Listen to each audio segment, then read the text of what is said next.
Bem, a palestra desta noite é sobre a Batalha das Bíblias. Nós não vamos entrar diretamente na Bíblia hoje à noite. Nós vamos falar sobre a história desta batalha e amanhã à noite nós vamos abrir a própria Bíblia. Então não se esqueça de trazer a sua Bíblia para a palestra de amanhã à noite. Essa batalha é sobre o quê?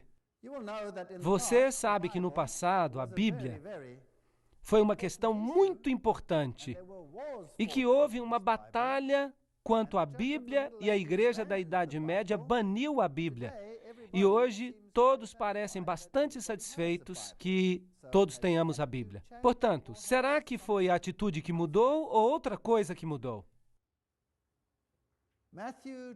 Mateus 4,4 diz: Mas ele respondeu e disse, está escrito, nem só de pão viverá o homem, mas de toda palavra que procede da boca de Deus. Eu estou citando da Bíblia em inglês King James. De outra forma, eu teria um problema. Eu só seria capaz de ler metade do verso para vocês. Mas, não obstante, ele diz, está escrito, nem só de pão viverá o homem, mas de toda palavra que procede da boca de Deus. Obviamente, é importante que nós saibamos a palavra de Deus. Isaías 8:20 diz, a lei é o testemunho. Se não falarem de acordo com a palavra, é porque não há luz neles. Em outras palavras, se você não fala de acordo com a palavra de Deus, e se você não fala de acordo com o testemunho, aquilo que os profetas já declararam com respeito às ações de Deus, aquilo que tem que estar em harmonia com a Torá, os primeiros 5 livros da Bíblia, então não há luz neles. Portanto, nós não podemos vir com algo contrário à palavra de Deus. Apocalipse 22:18 diz, pois eu testifico a todo homem que ouve a profecia deste livro. Se alguém lhe acrescentar qualquer coisa, Deus lhe acrescentará as pragas que estão escritas neste livro. E se alguém tirar algo das palavras do livro desta profecia, Deus tirará sua parte do livro da vida, e da cidade santa, e das coisas que estão escritas neste livro. Este é um assunto muito sério. Não se metam com a palavra de Deus. Vocês concordam comigo que é isso que está dizendo? Esta é uma pesquisa muito séria e, obviamente, se o homem não vive apenas de pão, mas de toda palavra que procede da boca de Deus, se você acrescentar algo a ela, ou tirar algo dela, ou misturá-la, ou alterá-la, isso pode ser um problema. Bem, hoje nós temos muitas Bíblias. De fato, há centenas de traduções da Bíblia. Agora, qual é a melhor? As pessoas vão dizer que as Bíblias modernas são melhores. Sim, em muitos sentidos, com os estudos modernos do grego, muitos versos das Bíblias modernas têm traduções melhores do que as versões mais antigas, por causa de um conhecimento melhor da terminologia grega. Mas se a gramática melhorou, será que isso necessariamente significa que o contexto melhorou ou mudou? É aí que nós temos problemas. Então, qual é a árvore genealógica das Bíblias modernas que nós temos hoje? Os manuscritos originais da Bíblia foram todos eles perdidos. Eles não existem mais. Então, o que nós temos são cópias de cópias. Algumas delas são muito antigas e algumas delas são menos antigas. Há basicamente 3 famílias de Bíblias. Ou melhor, nós vamos ver que de fato são 2 famílias. Aquelas que estão na base, as mais antigas, tiveram todos os seus manuscritos perdidos. Então, o que nós temos são cópias de manuscritos anteriores. Agora, no que diz respeito à Bíblia, que levou até a versão King James na língua inglesa, essas Bíblias vêm de uma família central. Trata-se de manuscritos perdidos do texto tradicional. Esses manuscritos vêm das versões siríacas e da gótica. Trata-se do Códice W e do Códice A. E então, há uma grande maioria de textos existentes que compõem os manuscritos do Novo Testamento Nós estamos falando de aproximadamente 1.900 manuscritos deste bloco central, dos quais, eventualmente, temos a versão King James e qualquer outra Bíblia, exceto a Bíblia Católica Romana e a Bíblia dos Jesuítas.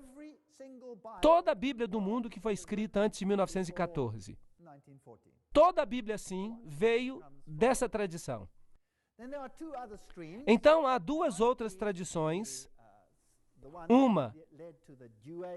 Uma que deu origem à versão Douay, que é basicamente a versão dos jesuítas, e os ancestrais da versão ocidental que se perderam.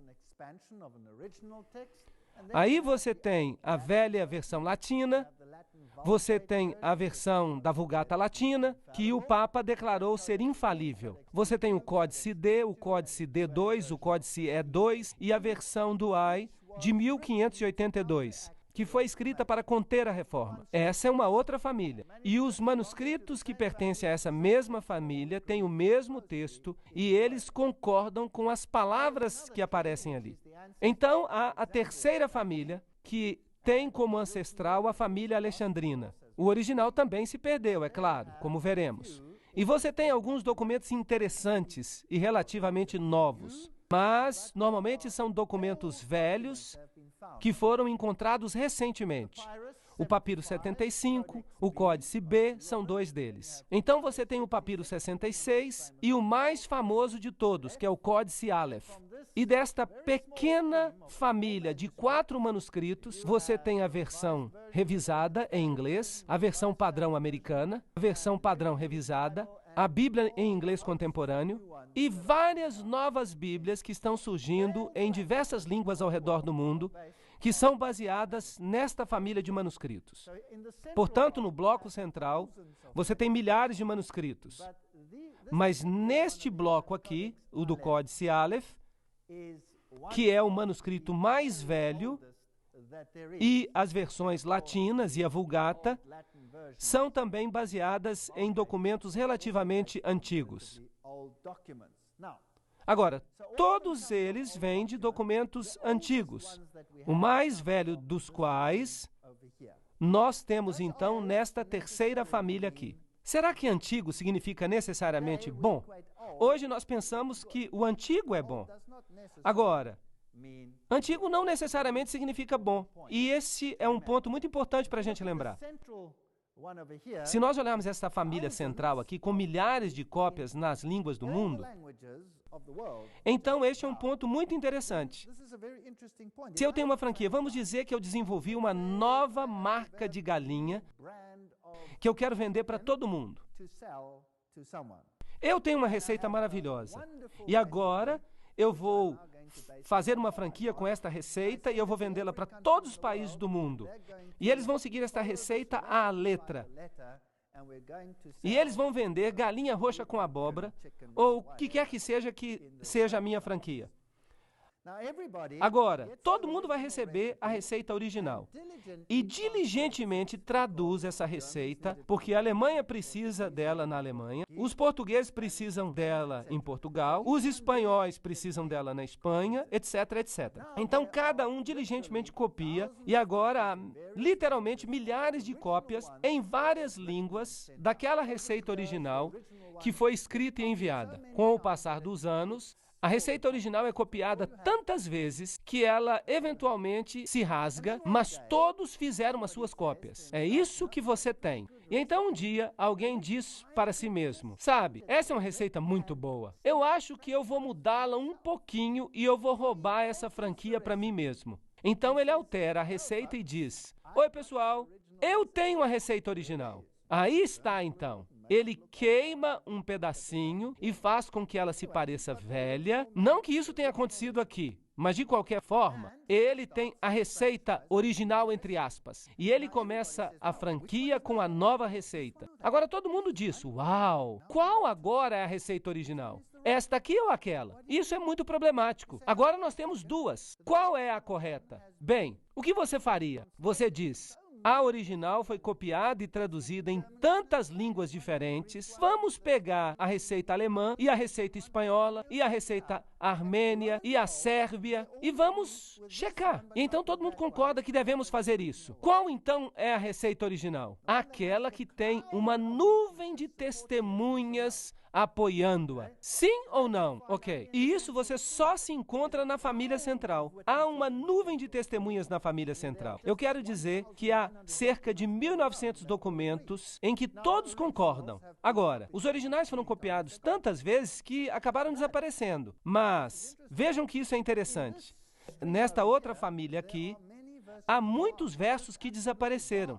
Simplesmente desapareceram. Então, nesta família aqui, há muitos versos que simplesmente desapareceram.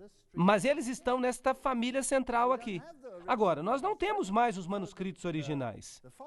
Então, os seguidores desta família dizem, ahá, esses não são originais. E esses de cá são os documentos mais velhos. E esta família aqui diz, eles não são os originais.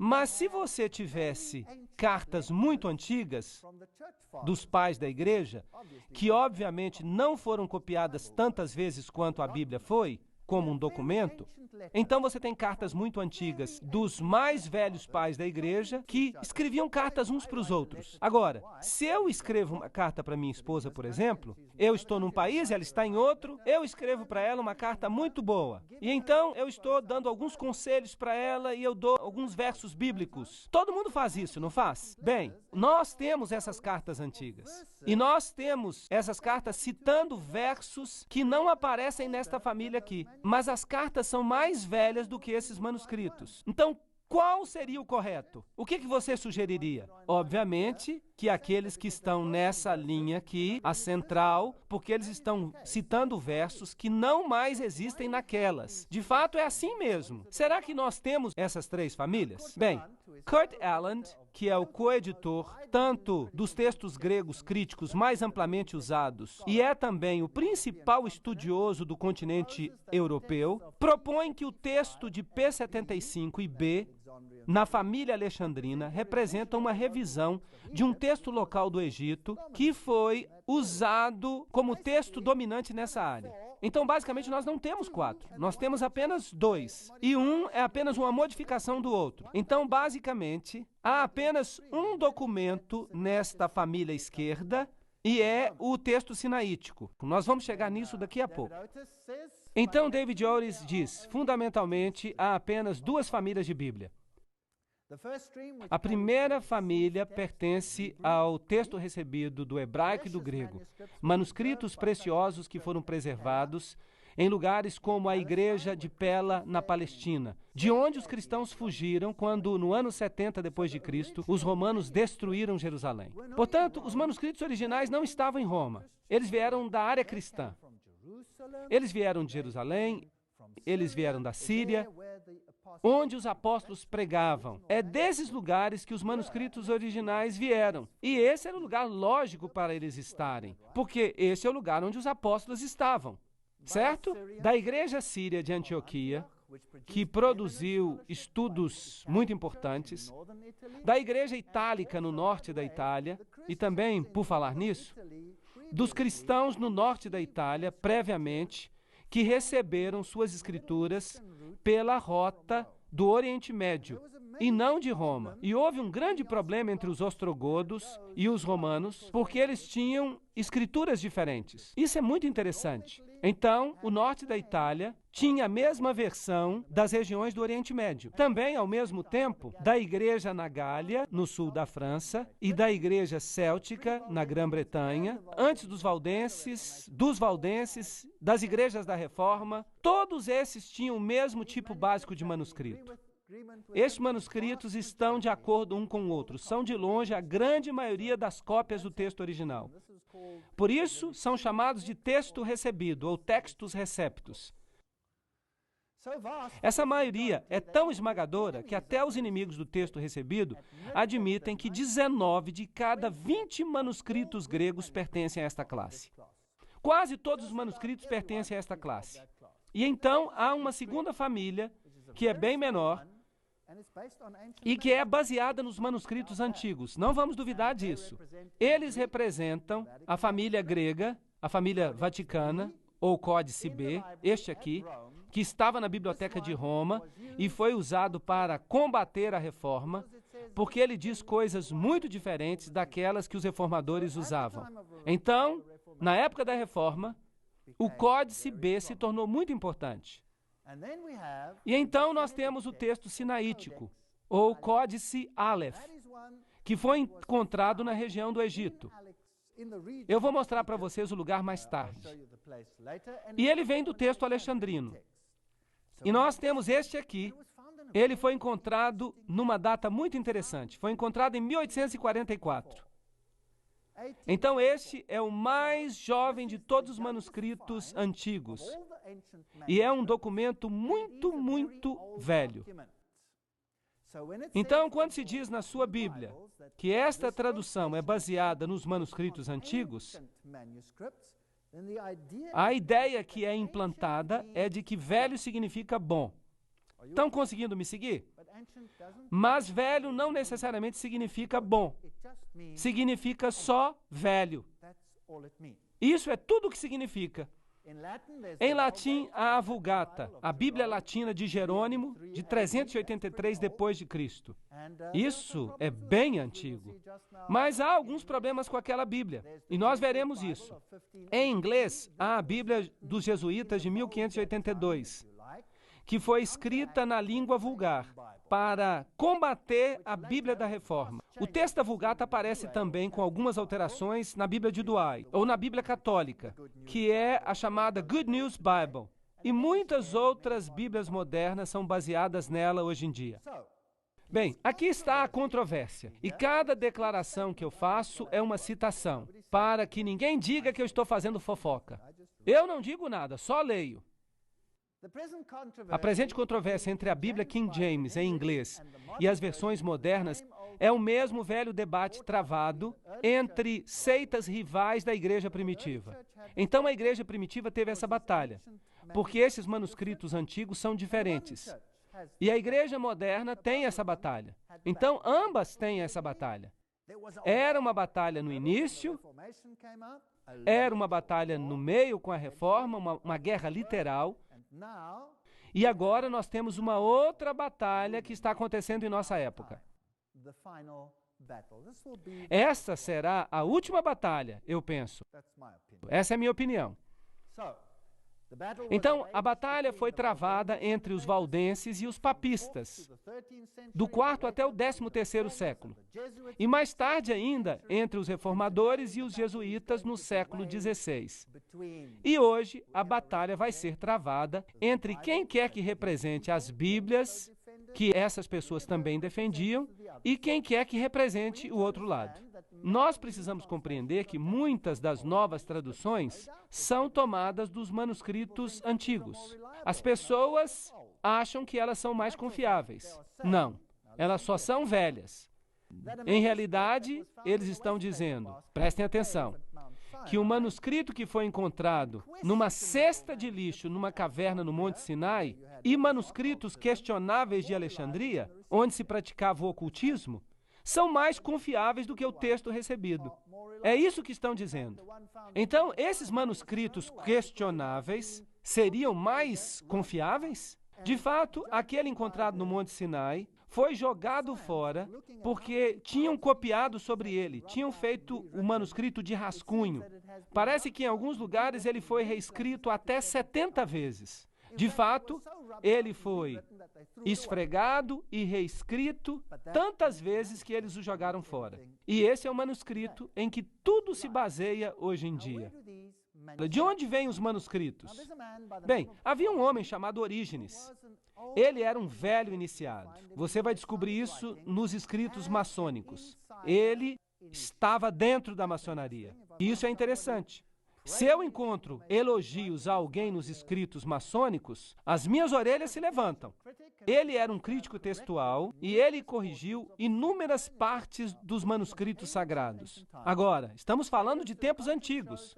Evidência em contrário mostra que ele os alterou para concordar com a sua própria filosofia humana de ideias místicas e alegóricas. Por exemplo, ele acreditava que o homem era divino e, portanto, não havia apenas um homem divino que veio a esta terra. Nós todos somos divinos, que é um ensinamento maçônico até o dia de hoje. E então, acredita-se que esses manuscritos tenham sido de fato corrompidos. Então, do nascimento de Cristo até cerca do ano 400 depois de Cristo, alguns evangelhos gnósticos foram escritos. Paulo faz menção a isso em 2 Coríntios 2,17. Pois não somos como aqueles que corrompem a palavra de Deus. Eles já estavam corrompendo a palavra de Deus? Sim ou não? Sim, eles a estavam adulterando. Eles a estavam corrompendo com ideias gnósticas. E isso os alinha com o pensamento ecumênico de todas as religiões, pois estas são consideradas de modo igual e não deveriam ser elevadas uma acima das outras. Em 331 depois de Cristo, e é aí que o problema realmente começa, Constantino ordenou que uma Bíblia ecumênica fosse escrita. Vejam vocês, o cristianismo estava dizendo: Jesus é o caminho, a verdade e a vida. Todas as doutrinas com respeito ao cristianismo eram problemáticas, porque elas atacavam o paganismo. Então Constantino, que tentou fazer um casamento dos dois, ordenou que um homem, por nome Eusébio, que, por falar nisso, era um seguidor de Orígenes, que escrevesse uma Bíblia ecumênica. Isto é, que alterasse a palavra de Deus usando escritos gnósticos, para que ela se tornasse aceitável tanto a pagãos quanto a cristãos. E foi isso que fizeram. Mas os primeiros cristãos rejeitaram esses manuscritos e disseram que eles não são de Deus. E então esses manuscritos foram parar em bibliotecas secretas e ficaram ali para serem posteriormente escavados como manuscritos antigos. Foram feitas mais ou menos 50 cópias por Eusébio e elas foram distribuídas e acabaram em áreas amplas, em Roma e em Alexandria, onde você tinha os estudos esotéricos. Nós vamos falar sobre isso mais tarde. Orígenes acreditava na assim chamada heresia ariana. Essa heresia ariana é que Jesus não era Deus e que só havia um Deus, uma espécie de Deus panteísta, um Deus em tudo. Então, nós poderíamos ter uma centelha divina, e esse é um ensinamento maçônico. Agora, é interessante que os católicos romanos alegam que são contra os arianos e que combateram guerras e destruíram as pessoas que eram arianas. Mas não há evidência disso.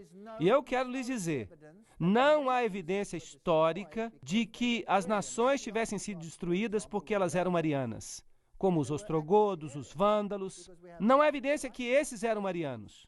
Nós não temos nenhum dos seus escritos. Tudo o que escreveram foi destruído.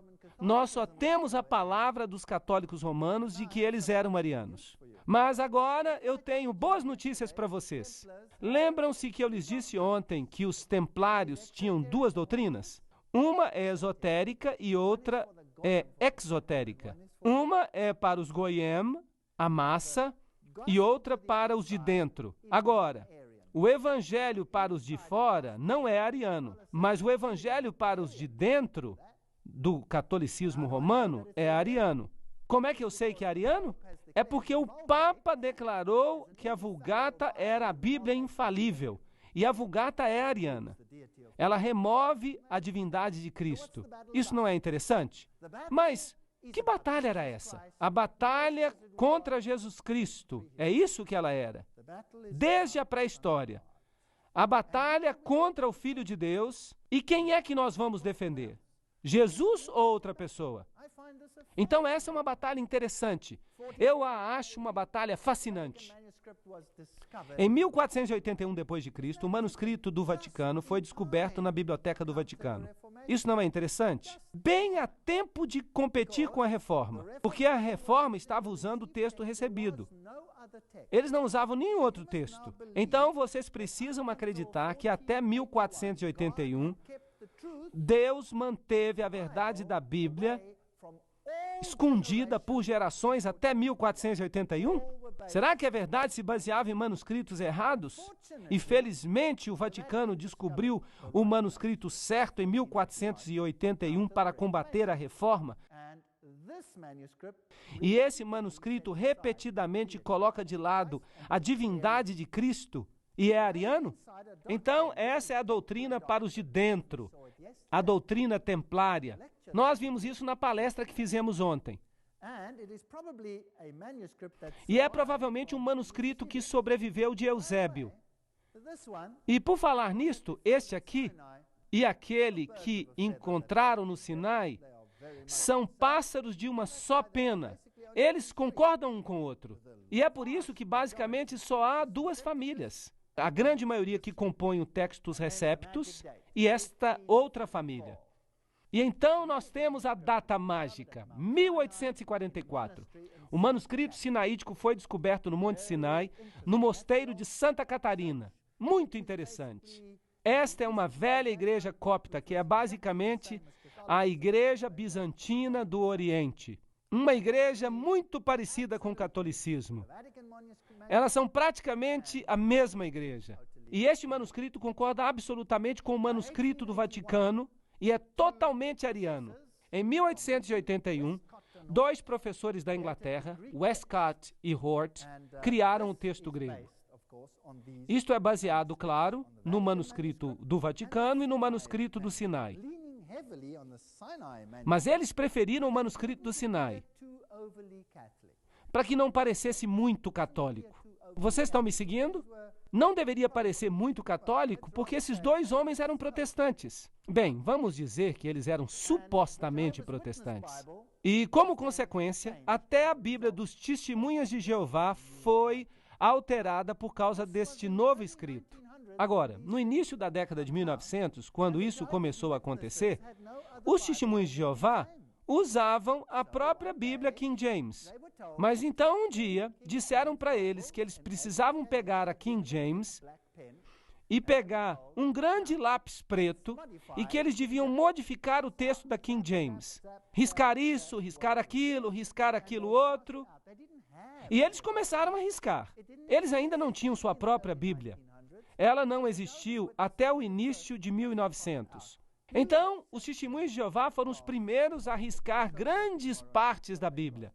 Eu vou mostrar isso para vocês amanhã. E deve ser enfatizado que a discussão não é entre um texto antigo e um texto recente, mas entre duas formas antigas do texto. Vocês estão entendendo? Esse é o argumento. Tyndale, ele, é claro, usava o texto recebido, e isso realmente irrita o Vaticano, porque o outro não tinha sido descoberto ainda.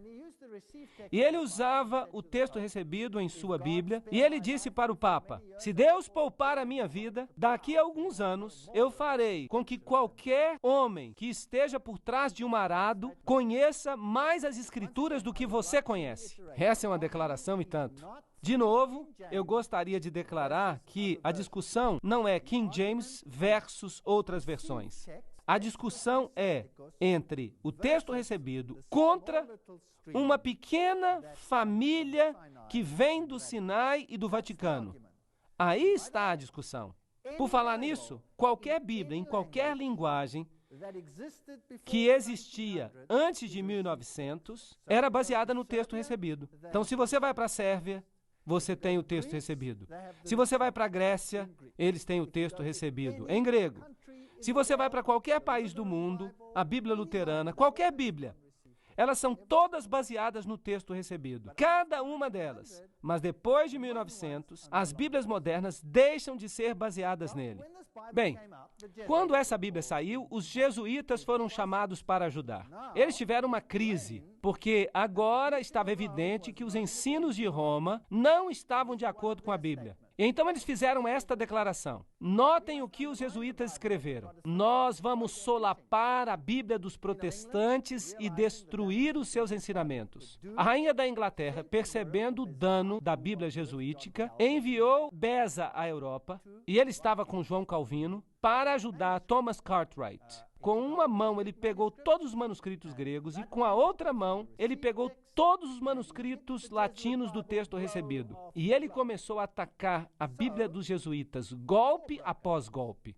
Então, a guerra eclodiu. Eventualmente, eles enviaram a armada espanhola contra a Inglaterra para travar uma guerra. Eles chegaram com 136 barcos armados. Alguns tinham 50 canhões. E tudo que a Inglaterra tinha eram meros 30 navios. Esses grandes galeões vieram e eles deveriam destruir a Inglaterra por causa da Bíblia. Bem, Sir Francis Drake levantou naquela manhã e ele estava muito nervoso. Mas o que ele descobriu? Uma tempestade estava vindo durante a noite e os galeões espanhóis tinham sido destruídos nas praias da Escócia. A frota inteira tinha sido destruída na tempestade. E tudo o que ele precisava fazer agora era fazer a limpeza. E daquele dia em diante, a Inglaterra se transformou num grande poder marinho.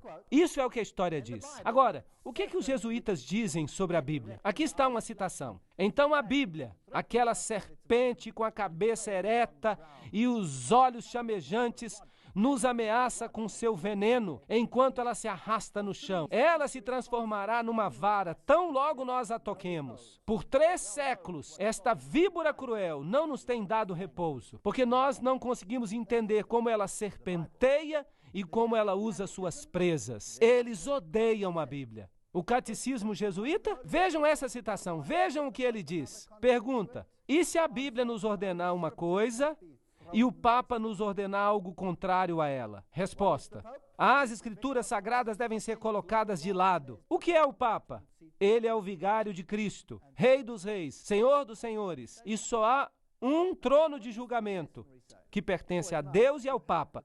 Essa é uma declaração e tanto. Bem, o que a maçonaria diz? É sempre bom ter documentos para a gente comparar. Em Morais e Dogma, a fonte escrita por Pike, na página 818, diz o seguinte com respeito à Bíblia: o absurdo da leitura da igreja estabelecida, que toma literalmente a linguagem figurativa, alegórica e mítica de uma coleção de livros orientais de épocas diferentes. Puxa vida, estão falando bem mal da Bíblia. A tolice de se considerar os livros hebraicos como se eles tivessem sido escritos pelo rei Tiago, uma pessoa sem imaginação e sem intelecto prático, e com a ajuda dos preconceituosos presbiterianos da Escócia. Puxa vida, Pike não gostava mesmo daquela tradução. Ele a odiava. Mas o que ele dizia sobre a versão dos Templários, a Bíblia jesuíta? A melhor forma de dividir e ganhar partidários é que os Templários se simpatizem com todos aqueles que tiveram as suas doutrinas rejeitadas. Eles se simpatizavam com o paganismo. E que encoraje as esperanças dos novos cultos, prometendo a todos liberdade de consciência e uma nova ortodoxia, que será a síntese de todos os credos perseguidos. Vejam vocês, a maçonaria detesta o texto recebido. Ela mantém na sua loja a Bíblia apenas como símbolo. Isso é muito inteligente. É mesmo diabólico, não é? Mas não desanimem. Voltando ao tempo da igreja primitiva, nós encontramos as versões cópticas, as versões latinas, as versões sírias, e elas circularam muito antes do Códice Vaticano aparecer. Então, apareceram 2 professores de Cambridge, que nem sequer acreditavam na inspiração verbal das Escrituras, Westcott e Hort, e eles vão mudar tudo. Por falar nisso, a Bíblia de Jerônimo, que é aquela usada pelo Vaticano, a Bíblia Vulgata, como é que Elvídio poderia ter acusado Jerônimo de empregar manuscritos gregos corruptos? Se Elvídio não tivesse manuscritos gregos perfeitos. Então, enquanto Jerônimo estava escrevendo a Bíblia Latina, outros eruditos já estavam dizendo: ei, você está usando manuscritos corruptos para escrevê-la. Então, essa batalha é uma batalha antiga. Então, essas versões revisadas se baseiam em manuscritos do Egito, que eram definitivamente corruptos. É isso que a maioria dos críticos dizem. Um dos maiores críticos de todos os tempos é Dean Burgon. E quando este grande homem morreu, Então a corrupção tomou conta. Ele era um bastião. Burgon escreve que tão logo a obra dos evangelistas e apóstolos reconheceu a necessidade de complementar as antigas escrituras de Deus, eles fizeram o Novo Testamento. E então ele diz que o Novo Testamento foi tão bem recebido quanto o próprio Jesus Cristo. Eles crucificaram a Jesus Cristo. Por que então eles não crucificariam a sua palavra também? Isso é basicamente o que ele diz. Malícia incansável e constantes ataques à palavra de Deus, desde o começo. E o que ele fala sobre esses manuscritos que foram encontrados? Ele diz, nós opomos fatos à sua especulação. Eles exaltam o códice B e o códice Aleph e o códice D8, porque em sua opinião essas cópias são as melhores. Eles tecem teias engenhosas e inventam teorias sutis, porque seu paradoxo de poucos contra muitos requer engenhosidade e sutileza para apoiá-lo. Ele era um ótimo escritor. Ele destruiu essas pessoas. Nós não temos que ler tudo. Você pode parar o vídeo e dar uma olhada no resto dos textos para você dar uma boa olhada no que Burgon tem a dizer. Eu estou desinclinado a crer, continua Dean Burgon, porque me parece tão grosseiramente improvável que ao final de 1800 anos, 995 cópias de cada 1000, suponhamos, seja pouco confiável e que 1, 2, 3, 4 ou 5 que permanecem, cujos conteúdos eram praticamente desconhecidos até ontem, possam conter o segredo do que o Espírito Santo originalmente inspirou.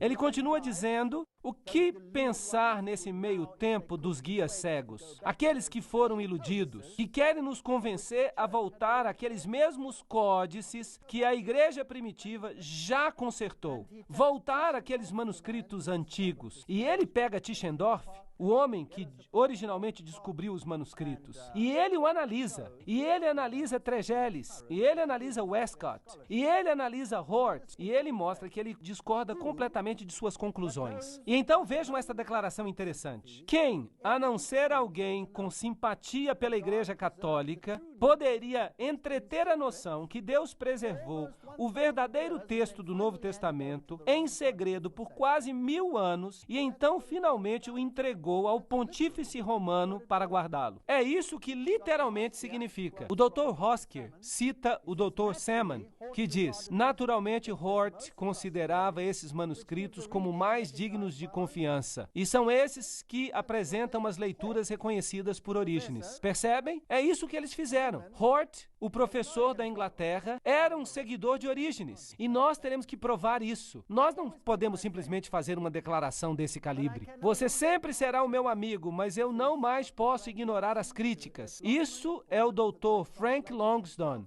falando a F. Lockman, um dos grandes tradutores. Eu não posso refutá-los. E, querido irmão, eu não tenho nada contra você, mas a única coisa que eu posso fazer sob Deus é renunciar à minha filiação à nova Bíblia padrão americana. Então vejam que aqui está um membro do comitê que se desliga dele, pessoalmente. Bem, vamos então a Alexandria. Aqui está a estátua de Horus, o segredo dos iniciados. Horus e Ísis e Dionísio. Esses segredos foram mantidos vivos em Alexandria e na Biblioteca de Alexandria. E a Biblioteca de Alexandria era famosa pelos seus documentos do ocultismo. Então, claro, os cristãos primitivos, que se baseavam na Bíblia, se livraram desse terrível lugar de informação. Eles queimaram a velha Biblioteca de Alexandria até o chão. E isso foi uma catástrofe para o mundo antigo. Bem, felizmente, a Unesco, que é uma constituição que foi escrita por um membro da Caveira e Ossos, decidiu restaurá-la e reconstruiu-a exatamente no mesmo lugar. Ali está ela hoje. E as lâmpadas que eles puseram, eles têm coisas bem interessantes nelas.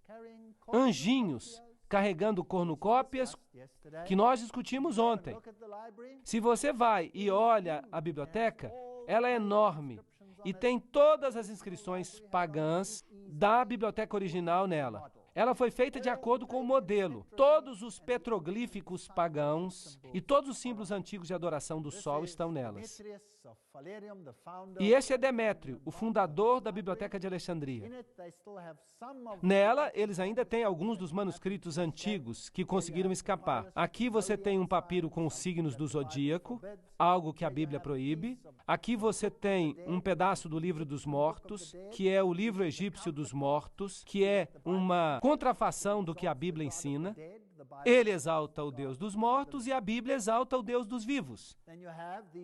Então você tem esses petroglifos aqui, que são muito nojentos, então nós vamos passar isso rápido. E eles têm as deidades em seus hexágonos e Sócrates, um místico antigo. Sócrates, é claro, morreu bebendo cicuta. Ele era um iniciado e ele passou alguns dos seus segredos de acordo com o juramento que você faz. Se você revelar, você pode beber uma taça de veneno, ou se você preferir, você pode ter a sua garganta cortada de orelha a orelha, ou a língua arrancada da sua boca. Os mortos são exaltados. Esta biblioteca é absolutamente enorme. Não dá nem para imaginar o tamanho. Eu só fiz um pequeno vídeo dela. Vamos dar uma olhada em como ela é, só para dar uma ideia do tamanho. É absolutamente enorme. E tem todos os símbolos pagãos interessantes ali.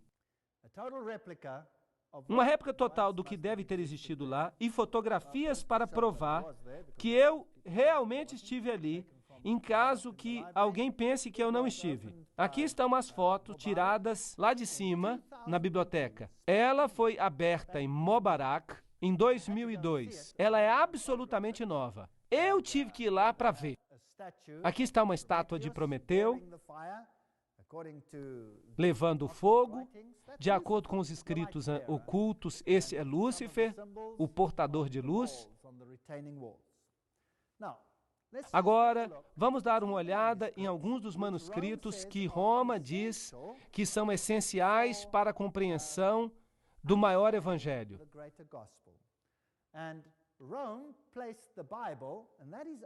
Roma colocou a Bíblia, e isso é só o Textus Receptus, para falar a verdade, no índice de livros proibidos. Eles não colocaram a sua Vulgata no índice de livros proibidos. É a Bíblia protestante que eles colocaram lá. Então, a igreja primitiva em Antioquia, como eu já disse, usava os manuscritos sírios. E esse é o livro que é proibido por Roma. A Septuaginta, por outro lado, foi feita para a Biblioteca de Alexandria em 285 a.C.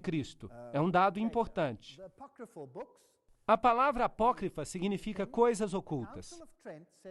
O Concílio de Trento disse o seguinte em 1546 sobre os livros apócrifos: quem quer que não receba como sagrados e canônicos todos esses livros e cada parte deles, que são comumente lidos na Igreja Católica, estão contidos na velha versão latina Vulgata, ou deliberadamente desprezar as suas tradições, que essas pessoas sejam amaldiçoadas. Então, eles estão dizendo que nós precisamos aceitar todos os manuscritos. Vamos rapidamente passar pelos livros apócrifos. Vamos a Tobias 6:4-8, onde está escrito: abra o peixe e arranque-lhe o coração, e o rim e a bile. Se um demônio ou um espírito maligno te incomodar, é necessário fazer uma fumaça diante do homem ou da mulher, e eles não mais serão incomodados. Quanto à bile, é bom ungir um homem com ela, e ele será curado. Então, se você quer expulsar demônios e espíritos maus, tudo que você tem que fazer é balançar a bile de um peixe e o demônio vai embora. A Bíblia diz: todos os sinais seguirão aqueles que crerem nestas coisas. Em meu nome eles expelirão demônios. Marcos 16:17. Quando oprimidos, mas sentindo-se incomodado e voltando-se para o espírito demoníaco, Paulo disse: eu te ordeno no nome de Jesus Cristo que saias. E ele saiu naquela mesma hora. Então, ele não usou a bile de um peixe. Tobias 12:9 diz: pois as esmolas podem livrar da morte e te purificarão de todo o pecado. Então você pode purificar os seus pecados. Pedro diz: ainda mais que vós sabeis que não sois redimidos com coisas corrompíveis, como prata e ouro, da vã conversação recebida pela tradição de vossos pais. São duas doutrinas opostas. Qual delas é a correta? E as orações pelos mortos? Macabeus 12, 43 a 46 diz: Pois, se não tivesse a esperança que aqueles que morreram ressuscitassem, teria sido supérfluo e vão orar pelos mortos. Portanto, ele fez reconciliação pelos mortos para que eles fossem libertos do pecado. Então, você pode orar pelos mortos para que eles sejam libertos do pecado? Isso é paganismo. João 1,7 diz: Jesus Cristo nos purifica de todo pecado. E isso nos leva agora até a Bíblia Vulgata. Entre 1545 a 1563, ela foi declarada infalível. Agora, o que a Vulgata diz? A nossa Bíblia diz: toda a Escritura é inspirada por Deus. A versão de Way, que é baseada na Vulgata, diz: toda a Escritura inspirada por Deus é útil. Então, só uma parte das Escrituras é inspirada. Hebreus 11, 21 diz: Jacó adorou encostado no seu bordão. A Vulgata diz: Jacó adorou o seu bordão. Isso significa que você pode orar para uma relíquia? Você pode orar para uma estátua? É daí que nós obtemos essa doutrina. Também está escrito em Apocalipse no texto recebido: Bem-aventurados aqueles que lavam as suas roupas, traduzido do Códice Vaticano. Mas a King James diz: Bem-aventurados aqueles que guardam os seus mandamentos. Agora, será que podemos confiar na Bíblia ou não? Essa é a pergunta que não apenas afeta a nossa fé, ela afeta a doutrina da salvação e afeta a posição de Jesus Cristo. Nós precisamos saber isso.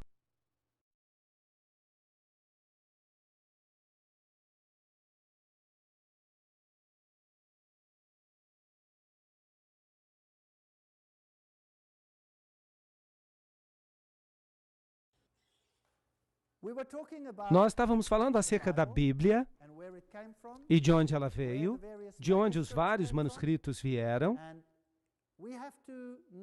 E devemos agora descobrir se nós podemos confiar na Bíblia ou não. Bem, os rolos do Mar Morto eram escritos meticulosamente copiados pelos essênios, e eu devo dizer que eles não eram judeus ortodoxos, eles tinham propensões cabalísticas. E os manuscritos antigos que eles copiavam eram exatamente iguais àqueles que são encontrados na Bíblia hoje. Então, de fato, isso é uma evidência em favor da Bíblia. Esses antigos manuscritos, eles dão um testemunho preciso até mesmo acerca do livro de Daniel. Foram descobertos em 1949. E eles provam que a Bíblia não sofreu mudanças durante todos esses anos. Esses manuscritos são fenomenais. Mas, depois disso, alguns outros manuscritos interessantes foram descobertos. Há um manuscrito famoso que foi descoberto perto de Alexandria, que incluía uma série completa de evangelhos gnósticos. A revista Time falou a respeito desses manuscritos não faz muito tempo. As palavras que vêm do passado. Cerca de 46 manuscritos foram descobertos perto de Nag Hammadi, no Egito, em 1945, mudando as perspectivas que tínhamos acerca do cristianismo primitivo. Agora, é interessante que o Egito era a sede das ciências ocultas, e esses manuscritos foram enterrados para serem preservados. De quem? Claro que dos primeiros cristãos que certamente destruíram aquela biblioteca pagã.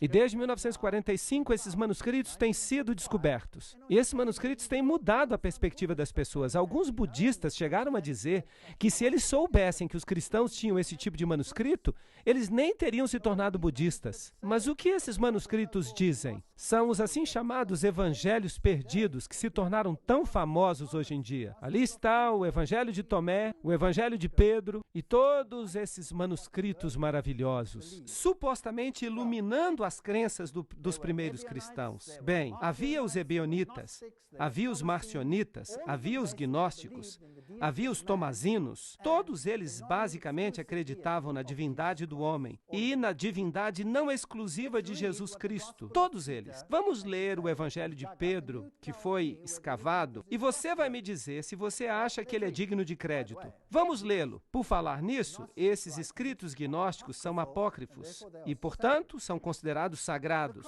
A cruz falava e andava. Jesus tinha morrido no dia anterior pronunciando suas últimas palavras: meu poder Ó poder, tu me deixaste para trás. Seu corpo foi tirado e colocado na tumba, mas agora, quando o sábado amanhecia... Ups, que dia agora é o sábado? Domingo se tornou o sábado aqui. O sábado, como o domingo, era guardado somente em Alexandria, no Egito e em Roma. O resto do mundo guardava o 7º dia da semana. Aqui, nesta passagem, o sábado já virou domingo. O sábado amanhecia, uma grande voz desceu do céu. Será que isso é digno de crédito? Bem, vamos ver se o restante é digno de crédito. Uma grande voz desceu do céu, e 2 homens desceram. A pedra que bloqueava a tumba se moveu sozinha. Ei, a Bíblia não fala isso. E enquanto os soldados romanos ficavam de boca aberta, 3 homens saíram da tumba, 2 deles segurando o outro. Oh, Jesus não podia caminhar quando ele saiu da tumba? Parece que a sua ressurreição não foi tão maravilhosa assim. E a cruz o seguia. E ela andava sozinha. Será que a cruz foi enterrada com Jesus? E a cruz andava atrás dele. Por quê? Porque eles haviam tornado a cruz um símbolo muito importante naqueles dias. A cabeça dos 2 homens alcançava o céu, mas a cabeça daquele a quem eles apoiavam subia acima do céu. E eles ouviram uma voz: já pregaste àqueles que estavam dormindo? E aqui nós temos a doutrina da pregação aos mortos. E a resposta veio da cruz: sim. Vocês confiariam neste evangelho? Se vocês confiam, eu tenho pena de vocês. Deixe-me levá-los agora até o Sinai. Eu sempre quis conhecer o mosteiro de Santa Catarina, onde este manuscrito, no qual todas as traduções modernas se baseiam, foi descoberto. Este é o mosteiro de Santa Catarina, o famoso mosteiro. Aqui estão os crânios dos monges que estavam ativos ali. Você pode orar para esses crânios e você então recebe uma bênção. Aparentemente, eles lhes darão uma resposta. Eu não vi nenhuma possibilidade de que eles me respondessem, porque eles não tinham fôlego neles. Mas ainda assim, se você quiser, você pode orar. E aqui está o Sinai, assim diz a tradição. E nesta igreja, você encontra os símbolos do sol e da lua e todos os símbolos pagãos. A famosa biblioteca do Sinai, onde esse manuscrito foi achado, e que tem todos esses antigos códices escritos à mão, esses famosos manuscritos, e o famoso Códice Sinaítico, que foi encontrado por Tischendorf em 1844. Aí está ele, e ele foi entregue aos eruditos católicos em 1844 e da Universidade de Leipzig. Essa é uma data interessante, e esse é o Códice Sinaítico. E percebam que há vários manuscritos antigos que estão depositados neste lugar. Há umas histórias interessantes sobre este mosteiro. O tratamento benevolente que os árabes deram ao mosteiro. Eles tomaram essa península no século VII. E aqui está o símbolo de Maomé e a proteção que ele dá direito, os privilégios que o profeta Maomé dá direito. Ele é o fundador do Islã e ele concedeu aos monges do mosteiro do Monte Sinai essa mesma proteção. Então, Maomé protegeu esse mosteiro. Mas quem mais o protegeu? Bem, aqui está um outro documento interessante. Napoleão Bonaparte, que era um maçom de grau 33, por falar nisso. Se é que havia uma coisa dessas naqueles dias. E seu irmão era um grão-mestre na Espanha, e ele era um alto maçom. Aqueles graus que nem sequer ainda existiam. Ele também protegeu esse mosteiro. Pessoas importantes protegeram esse mosteiro. Aqui estão os 4 evangelhos no Códice Sinaítico. Ali está o meu amigo, nós estamos entrando no mosteiro, aqui estão algumas pinturas do mosteiro, e aqui está essa sarça fascinante. E todas as pessoas estão alinhadas aqui para orar. Esta é a famosa sarça, intacta. Essa sarça supostamente sobreviveu por milhares de anos. E ela nunca foi sequer regada. Nem regaram a sarça. De fato, esta é uma das sarças mais famosas da história do mundo. Esta é a famosa sarça ardente da qual Moisés se aproximou. Assim dizem eles. Quando eles nos disseram que ela nunca tinha sido regada, eu perguntei para que servia aquele cano ali. Mas eles insistiram que aquele cano não funcionava. Bem, eles disseram que não havia água no cano, mas aquela era uma sarça cheia de espinhos, então eu fiquei imaginando se não havia outro cano ali por perto.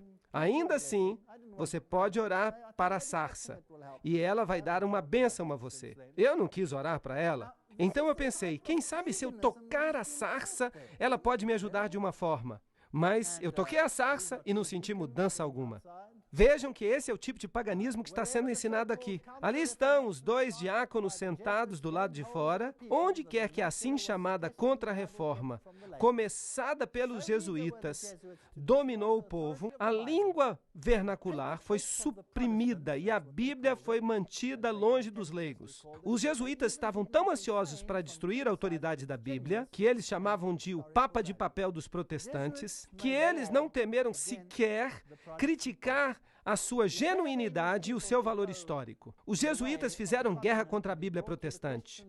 Mas antes que o povo inglês seguisse o que estava acontecendo no continente e começasse a questionar a sua grande Bíblia inglesa, foi necessário que eles alterassem sua forma de pensar. Muita coisa tinha que ser feita para desacreditar a seus olhos a reforma, sua história, doutrina, seus documentos, que eles ainda consideravam uma grande obra de Deus. E foi isso exatamente o que eles fizeram. Eles tentaram destruir a sua forma de pensar. Agora, aqui está uma declaração muito interessante. Nós vamos ver quem foi que a fez em um momento. A despeito de toda a perseguição que os jesuítas enfrentaram, e aqui nós temos um católico romano falando, eles não abandonaram a Inglaterra, onde há um número maior de jesuítas do que na Itália. Há jesuítas em todas as classes sociais, no parlamento, entre o clero inglês, entre os leigos protestantes, mesmo em locais ocultos. Bem, eu não consegui entender como é que um jesuíta podia ser um sacerdote protestante, ou como um sacerdote protestante poderia ser um jesuíta, mas o meu confessor me silenciou, dizendo-me, omnia munda mundis, falando que São Paulo se tornou um judeu para que ele pudesse salvar os judeus. E por isso nós não deveríamos admirar que um jesuíta pudesse se passar por protestante, em prol da conversão dos protestantes. Mas preste atenção, eu lhe suplico,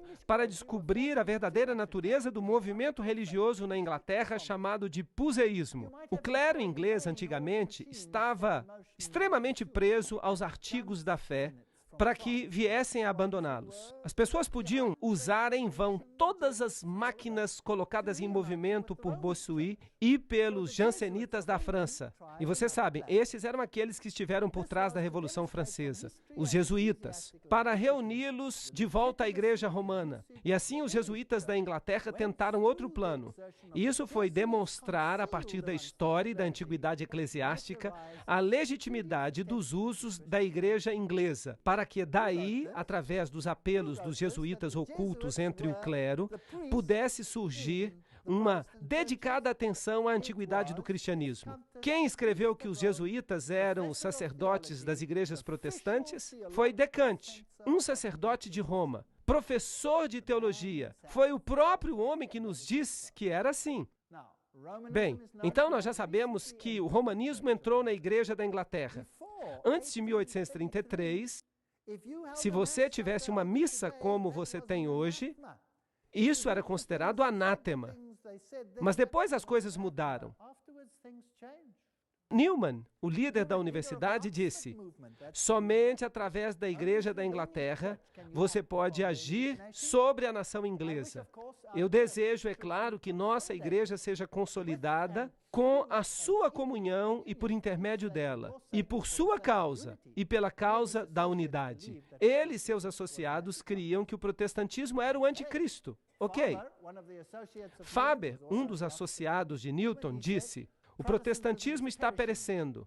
O que há de bom nele está sendo, pela misericórdia de Deus, guardado nos celeiros de Roma. Toda a minha vida, se Deus permitir, será uma cruzada contra a detestável e diabólica heresia do protestantismo. Percebam que há aqui uma guerra contra a Igreja da Inglaterra. Eu creio, disse ele, que o anticristo será o infiel e se levantará daquilo que se chama hoje protestantismo, e que a Igreja de Roma e a da Inglaterra se unirão para se opor a ele.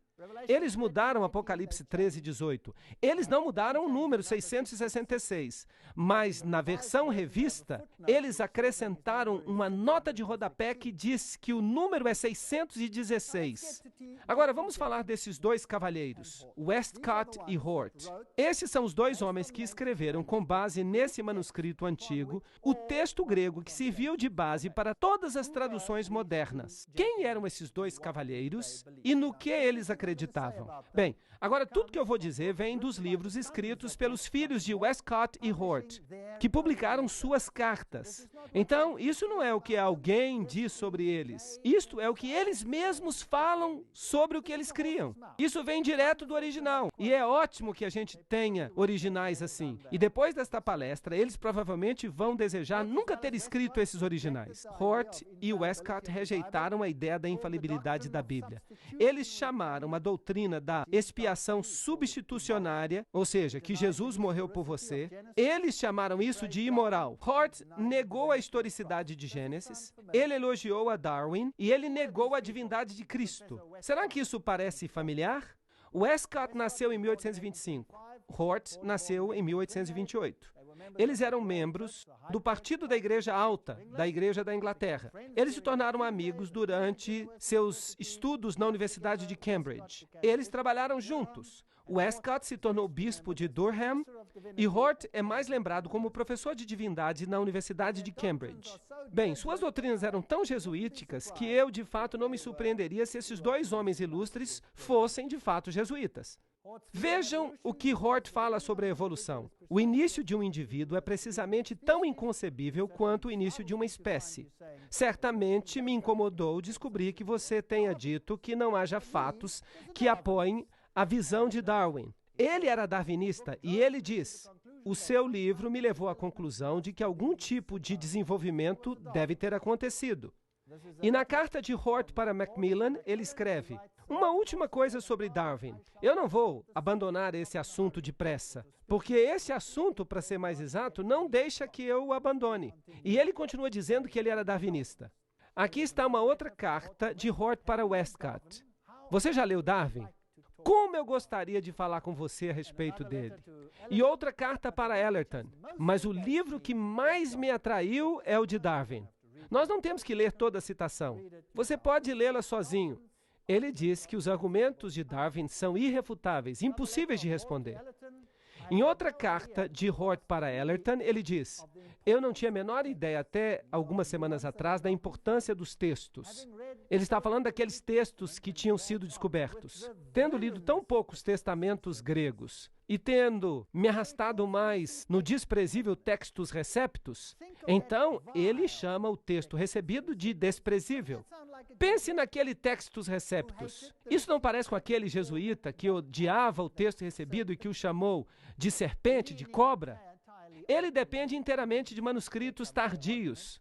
Aí vem o seu argumento de que o texto sinaítico era anterior. É uma bênção que tenhamos esses manuscritos mais velhos. Então, carta de Hort para o reverendo Ellerton. Westcott e eu vamos editar um texto grego para o Novo Testamento em 2 ou 3 anos, se possível. Então, ele fala de Lachmann e Tischendorf, que irão suprir os materiais. Então ele diz: o nosso objetivo é fornecer ao clero em geral, às escolas, um texto grego portátil que não será desfigurado com as corrupções bizantinas. Em outras palavras, ele está dizendo que esse texto não vai conter o texto recebido. Em outra carta, Westcott diz para Hort: em relação à proposta de recensão do texto do Novo Testamento, o objetivo deveria ser, eu suponho, preparar um texto para uso comum em geral. Com tal finalidade em vista, não seria melhor introduzir apenas algumas emendas? Ou seja, mudar um pouquinho aqui, um pouquinho ali, isto é, fazer alterações no texto recebido e anotar na margem como parecer adequado, de forma legível. O que ele está dizendo é que se fizerem mudanças completas, os ingleses vão ficar nervosos. Então eles dizem: vamos mudar apenas um pouquinho aqui e escrever na margem o que nós achamos importante. Assim, quando eles lerem na margem do manuscrito, eles vão dizer: oh, sim, isso provavelmente não deveria estar aqui, porque no manuscrito mais velho, Deveriam dizer manuscrito mais corrupto, mas eles não dizem isso. Vocês estão percebendo o que eu estou dizendo? Foi isso que eles decidiram fazer. Eu sinto muito a desgraça de circular o que eu acho que são cópias falsas das Escrituras Sagradas. Eles estão falando da versão autorizada. E eu estou muito ansioso para fornecer algo para substituí-las.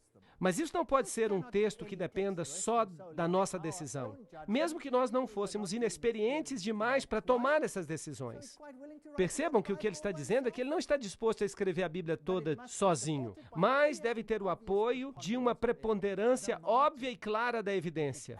A margem nos dará amplo espaço para a nossa crítica ou os nossos princípios.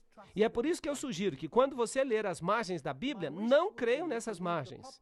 Meu desejo é me afastar do texto recebido popular somente no caso em que ele esteja claramente equivocado. Equivocado em sua opinião, claro. Então ele faz a seguinte declaração: Westcott, Garhan, C.B. Scott, Benson, Bradshaw, Lord e eu começamos uma sociedade para a investigação de fantasmas. Ok, eles eram espíritas, estando de fato realmente disposto a crer que estas coisas realmente existem e devem ser discriminadas dos embustes. E eles então acham um nome, Clube do Touro e do Galo. E disso surgiu uma sociedade incrível. Em 1882, a Sociedade para Pesquisa Psíquica foi fundada. De fato, era uma combinação desses grupos que já trabalhavam independentemente. E assim eles trabalhavam com telepatia, mediunidade, a antiga sabedoria oculta. A Sociedade de Fantasmas da Universidade de Cambridge foi fundada por nenhuma outra pessoa a não ser Edward White Benson, o futuro arcebispo da Candelária, junto com essas duas pessoas ilustres. E Darwin também frequentava. Agora, esta sociedade, a Sociedade para a Pesquisa Psíquica, é também a sociedade que administra o lado esotérico do movimento da nova era hoje em dia, com todo o seu esforço de se comunicar com o mundo espiritual. Todas essas coisas estavam ali.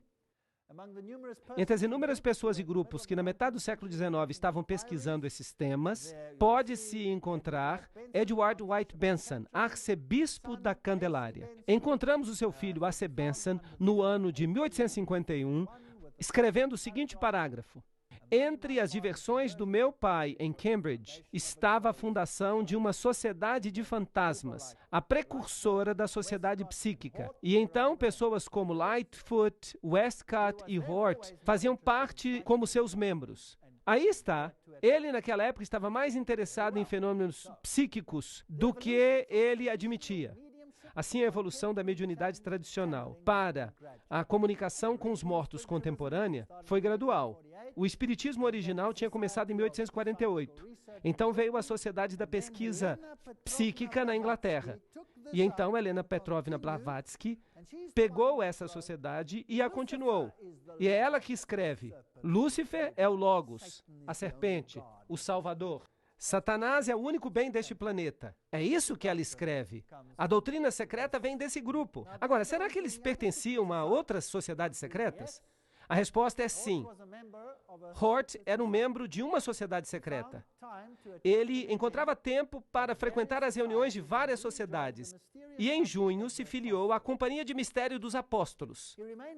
Ele permaneceu sempre um membro fiel do clube secreto, que, por volta de 1896, se tornou famoso porque continha membros importantes que pertenciam a ele. Nessa época, o clube foi, de certa forma, revigorado. E foi Hort que foi o principal responsável pelas palavras do juramento que unia os membros para uma conspiração de silêncio. Então, ele pertencia a uma sociedade secreta? Sim ou não? Sim. Que os compelia ao silêncio. Será que isso parece maçônico para você? Sim ou não? Bem, o primeiro-ministro da Inglaterra também estava ali, e ele escreveu a Constituição para a Liga das Nações. E foi ele que insistiu que todas as religiões deveriam se tornar uma. E escreveu uma solução esotérica, que também é considerada maçônica. Então, essas pessoas eram todas maçons. Agora, nós vimos ontem que os iniciados mais altos criam que quem é Deus? Que o diabo é Deus, que Satanás é Deus, que Lúcifer é Deus. Então, o Sr. Hort, você vai reescrever a Bíblia crendo que Lúcifer é o filho de Deus? Será que então ele não faria de Jesus menos do que ele é? Será que eles não iam querer reescrever a Bíblia para tirar Jesus da Constituição? Sim ou não? Será que nós não estamos testemunhando isso hoje em dia? Estamos ou não estamos? Essa é a questão. Eu não vou responder isso hoje à noite. Nós veremos amanhã. Tragam suas Bíblias. Vamos voltar a 1854. Numa carta de Hort para o reverendo John Ellerton. Eu acho uma pena que Maurice verbalmente tenha rejeitado o purgatório. Mas eu plenamente concordo com ele nos 3 pontos cardeais da discussão. Que a eternidade é independente da duração, que o poder do arrependimento não é limitado a esta vida. Vocês podem crer nisso? Ele acreditava no purgatório. E que você pode se arrepender do outro lado da vida. E que não é revelado se, no final das contas, todos irão ou não se arrepender. A moderna negação do segundo tem, a meu ver, mais que ver com a desespiritualização da teologia do que com qualquer outra coisa. Bem, ele acreditava na doutrina católica do purgatório. Será que ele fala alguma coisa mais sobre isso? Ele escreveu uma carta dando conselhos a um jovem aluno. A ideia da purgação, queima dos pecados do outro lado, da purificação pelo fogo, parece ser inseparável do que a Bíblia nos ensina. Então, ele está ensinando doutrina jesuítica ou está ensinando doutrina protestante? Ele está ensinando doutrina jesuítica. Mas é muito esperto dele dizer que ele é protestante para que os protestantes aceitem a sua Bíblia, porque esta Bíblia agora vem da pena de um protestante, se nós não soubéssemos a verdade. Então, a doutrina nos ensina a respeito das punições divinas, e embora pouco seja dito com respeito ao futuro estado, parece para mim incrível que as punições divinas não proporcionassem qualquer mudança de caráter quando esta vida visível chegar a um fim. Então, ele acreditava no purgatório. E o que ele fala a respeito da expiação? Que Jesus morreu por você? Bem, aqui está a carta publicada na sua bibliografia, volume 1, página 322. Eu acho que eu já mencionei para você antes o livro de Campbell sobre a expiação. É um livro valioso, mas infelizmente ele não conhece nenhuma outra teologia a não ser a protestante. O que ele está dizendo? Letter de Hort para Westcott. Eu concordo plenamente, corrigindo apenas uma palavra, com o que você diz sobre a expiação. Tendo por muitos anos crido que a união absoluta do cristão com o próprio Cristo é a verdade espiritual, da qual a doutrina popular da substituição é uma contrafação imoral e material. Uau! Então, o fato de Jesus ter morrido para você é uma doutrina imoral? Em vez disso, o que é moral, então, é que nós nos tornamos um com Cristo e nos tornamos Deus? Eles dizem que isso é moral. Agora, quem é que ensina isso? Os jesuítas e os maçons, ou a Bíblia. Quem é que ensina isso? Então, quem era este homem? Ele pertencia a uma sociedade secreta, tinha um clube psíquico. Não apenas isso, ele detestava o texto recebido, ele cospe na expiação. É isso que faz um cavaleiro templário, cuspir na cruz. Outra carta, certamente nada pode ser menos escriturístico do que a limitação moderna de Cristo suportar os nossos pecados e sofrimentos na sua morte. Mas, de fato, isso é apenas um aspecto de uma heresia quase universal. Ok, essas são pessoas que criaram o documento no qual as Bíblias modernas se baseiam. Vocês acham que eles merecem crédito? Eu não acho. Aqui está outra carta, de Hort para o reverendo Davis. Nenhum ser racional duvida da necessidade de uma revisão da Bíblia. E as objeções práticas do povo são inúteis. Contudo, eu sou favorável a uma postergação. Ele estava tendo problemas porque os ingleses ainda conheciam as suas Bíblias. Claro, nenhuma revisão pode ser final. Seria absurdo esperar a perfeição. Mas a crítica dos dois testamentos no texto e na interpretação parece a mim estar agora num estado caótico, na Alemanha e muito mais ainda na Inglaterra, e que os resultados de uma revisão imediata seriam peculiarmente insatisfatórios. Então, os ingleses conheciam as suas Bíblias, este era o problema, Eles tinham que ser cuidadosos, eles tinham que ser sorrateiros, e era isso que eles iam fazer. E ele diz, bem, vamos ler primeiro o que está escrito aqui. É claro que é verdadeiro que nós só podemos conhecer a Deus através de formas humanas. Mas então eu acho que toda a Bíblia ecoa a linguagem de Gênesis 1:27 e, portanto, nos garante que as formas humanas são também formas divinas. Peguei você, Sr. Hort. O que você está dizendo? Você está dizendo que nós somos deuses. E quem é que ensina isso? Satanás é que ensina isso. Agora, escutem mais esta. 1 João 5:7, na Bíblia do rei Tiago. Pois há três que dão testemunho no céu, o Pai, a Palavra e o Espírito Santo. Esses três são um. Vocês podem procurar em vão nas suas Bíblias modernas por este verso. Você não vai encontrá-lo na Nova Versão Internacional. Você não vai encontrá-lo na versão revista. Ele foi removido para que eles possam ser Deus. Carta de Hort para Westcott. Já faz muitos anos que eu estou persuadido de que a adoração a Maria e a Jesus tem muita coisa em comum nas suas causas e em seus resultados. Talvez toda a questão resida na ideia verdadeira de mediação, que foi quase universalmente corrompida em uma ou duas direções opostas.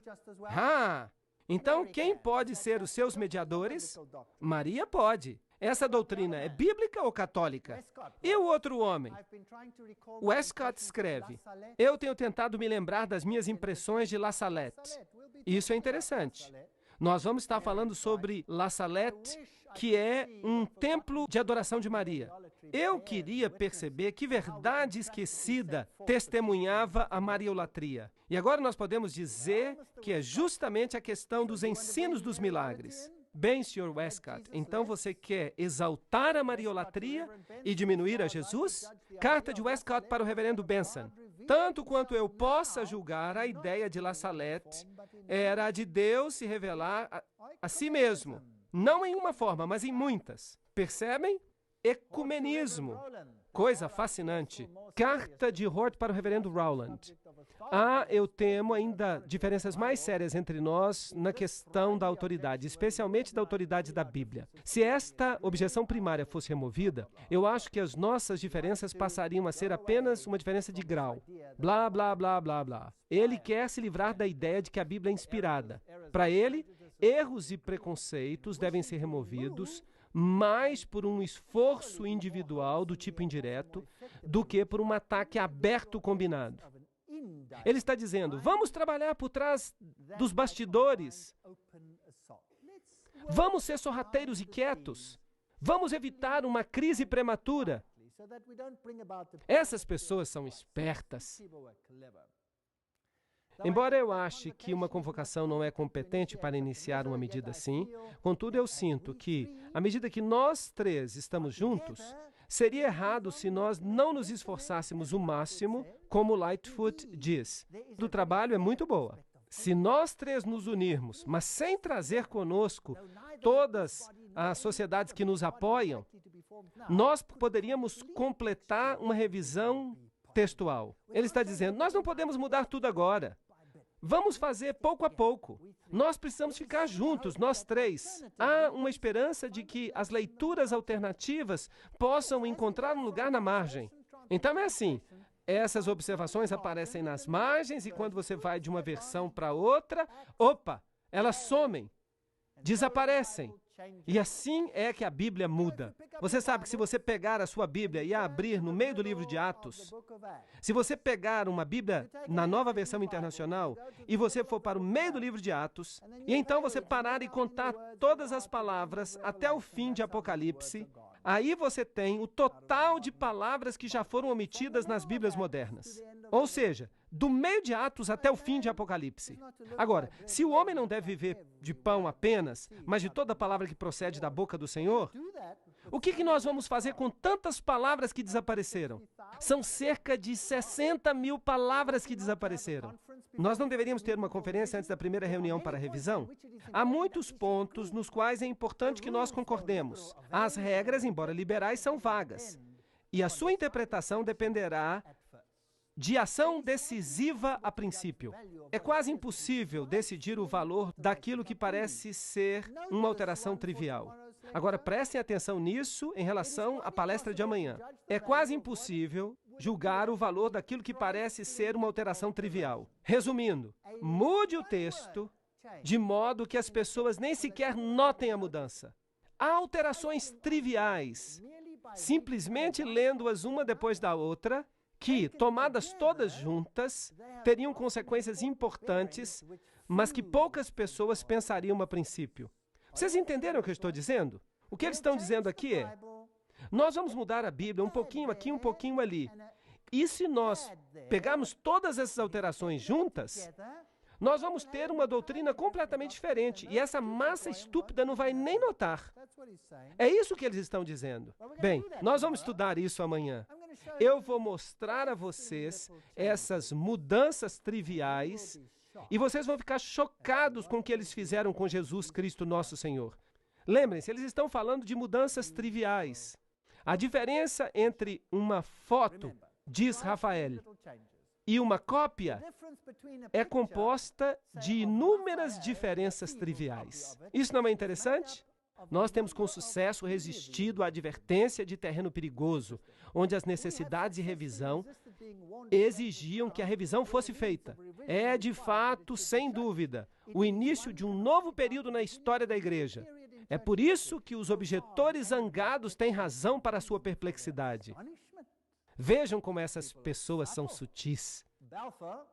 Balfour era um membro dos Apóstolos de Hort e presidente da Sociedade para Pesquisa Psíquica. E eu disse para vocês que ele era o primeiro-ministro da Inglaterra. E ele escreveu o primeiro rascunho da Liga das Nações. Ele foi, pelo menos, parcialmente responsável por ele. Então, esses indivíduos famosos e importantes, vejam o que encontramos sobre eles num livro chamado Que Bíblia, de David Philip. Hort escreve ao reverendo Howland Williams em 21 de outubro de 1858. Adicionalmente, eu concordo com eles, com os autores de ensaios e revistas, em condenar muitas doutrinas específicas da teologia popular. Os evangelhos parecem pervertidos mais do que insinceros. Há, eu temo, ainda diferenças mais sérias entre nós no assunto da autoridade, e especialmente na autoridade da Bíblia.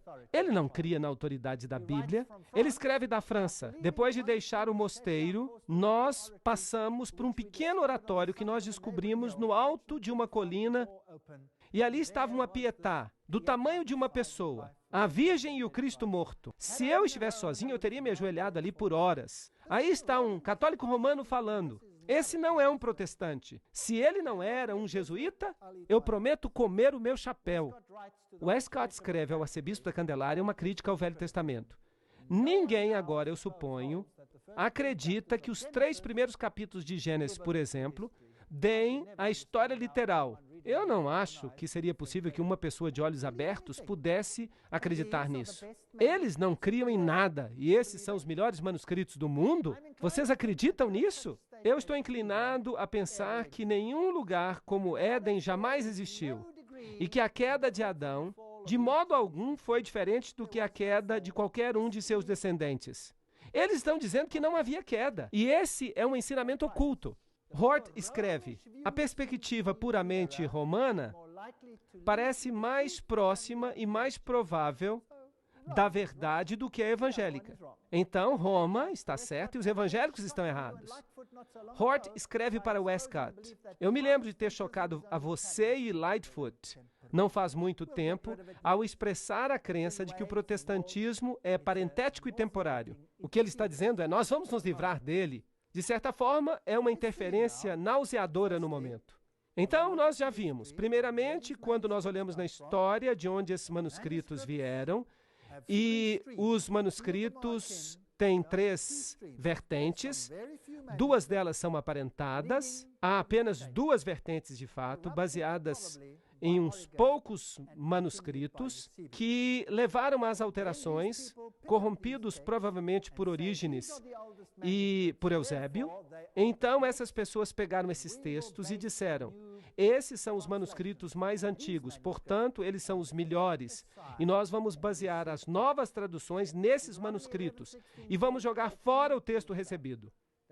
Deuteronômio 11:16 diz: Acautelai-vos, para que vosso coração não vos engane, e para que não vos desvieis e sirvais a outros deuses adorando-os. 1 Timóteo 4,16 diz: Acautela-te de ti mesmo, e tem cuidado da doutrina, continua nela, pois ao fazer isto, tu salvarás a ti mesmo e aqueles que te escutam. Mas e se esses textos sofreram tantas alterações que eles não podem mais dar apoio às doutrinas? O que você faria então? Vocês sabiam que a doutrina do estado dos mortos não pode ser adequadamente apoiada pelos novos manuscritos? Você sabia que a divindade de Cristo também é um problema ali? Porque uma vírgula aqui, uma pequena alteração ali, uma outra coisa ali, e isso muda toda a figura. Você sabia que Jesus passa a ser um mentiroso e o diabo passa a ser sincero se você lê o texto do novo manuscrito? É bastante interessante. Eu convido a que você venha amanhã para ouvir. 2 Coríntios 2,17 diz: Pois nós não somos como muitos que corrompem a palavra de Deus, mas em sinceridade, como de Deus, à vista de Deus, falamos nós em Cristo. Se Jesus não é tudo em nossa vida, então nós não temos nada. Se Jesus não é Deus, nós não temos nada que esperar. A nossa melhor esperança é um ciclo de reencarnação no mundo miserável. Primeiro como ser humano, depois como animal, depois como uma folha, para ser comida por uma vaca. Uma existência bem miserável, se vocês perguntam a minha opinião. Mas se Jesus é o caminho, a verdade e a vida, se Ele pagou o preço pelos meus pecados, eu tenho uma saída. Eu tenho uma solução para o problema. Eu tenho uma resposta para os meus questionamentos interiores, porque eu sei de onde eu sou. Eu tenho uma origem nobre. Eu sei em que estado eu estou. Eu estou num estado caído, pecaminoso, e eu tenho uma necessidade da redenção que eu posso apenas obter naquele que me fez em primeiro lugar. E esta é a doutrina que está sob ataque. O darwinismo está tomando o lugar da criação. É isso que nós vimos, é isso no que eles creem. Eles estão tentando apagar a expiação, para que Jesus não preencha mais esse papel. E para que Zoroastro e Osíris possam ser iguais a Jesus. De fato, até eu devo me tornar o seu igual, porque eu sou tão bom quanto ele é. Eu também sou divino, assim dizem eles. Mas eu lhes falo que alguém está mentindo, ou um ou outro. E então nós temos que formular uma outra pergunta. Por que Roma está tão silenciosa hoje em dia acerca da Bíblia, mas ainda ataca de modo ferino o texto recebido? Por que ele está sob ataque por toda parte, em todo o seminário de teologia? Por que em todo o seminário teológico se diz que o texto recebido é o pior texto? Eles dizem, joguem-no fora, aqui está algo que é melhor para vocês. Venham e vejam amanhã, se de fato ele é o melhor para vocês. Venham ver por si mesmos. Obrigado.